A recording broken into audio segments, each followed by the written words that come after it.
ముఖ్యమంత్రి గారు నేను అడుగుతున్నా, ఆల్రెడీ పైసలు శాంక్షన్ అయిన ప్రాజెక్ట్, టెండర్ అయిపోయిన ప్రాజెక్టు, కాంట్రాక్టర్ మొదలైపోయిన ప్రాజెక్టు పనిని క్యాన్సిల్ ఎవరైనా చేస్తారా అని అడుగుతున్నా.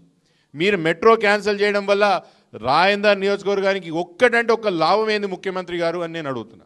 ప్రకాష్ గౌడ్ గారు, పార్టీ మారినప్పుడు మీరు బాధ్యతలు కూడా మీరు చెప్పాలి. తప్పించుకొని తిరిగితే అది కాదు కదా. మీరు మా మీద మెట్రో ఆ రోజు మీరే ఉన్నారు. కేసీఆర్ గారు సభ ఎప్పుడైతే మన దగ్గర పోలీస్ అకాడమీ ఇక్కడ పెట్టినరో, రామన్న గారు ఎప్పుడైతే వచ్చిండ్రో, ఇదే ప్రకాష్ గౌడ్ గారు కేసీఆర్ గారు పక్కలో కూర్చొని మెట్రోకి ఆ రోజు మనం ఫౌండేషన్ స్టోన్ వేసుకున్నాం. మళ్ళీ ఇప్పుడు ఏ ముఖం పెట్టుకొని ఏం చెప్తాను మా ప్రజలకు అంటున్నారు. ముమ్మాటికి దీని మీద మనం పోరాటం చేయాలి. మెట్రో మనం సాధించుకోవాలి. రాయందర్ నియోజకవర్గ ప్రజల యొక్క హక్కు మనం మెట్రో ముమ్మాటికి మనం సాధించుకుంటాం. వీళ్ళు ముక్కు పిండి వీళ్ళు ఎట్లా శాంక్షన్ చేయరో, ఎట్లా మన మెట్రో మనకి చూసుకుందాం. లేకపోతే ముమ్మాటికి గవర్నమెంట్ ఎవరిది వస్తుంది? నెక్స్ట్ మన గవర్నమెంట్ వస్తుంది. మన గవర్నమెంట్ వచ్చిన నెల రోజుల్లోనే రామన్నను పట్టుకొచ్చి మళ్ళీ కొబ్బరికాయ కొట్టించి మన మెట్రో మనం మొదలు పెట్టుకుందామని చెప్తా.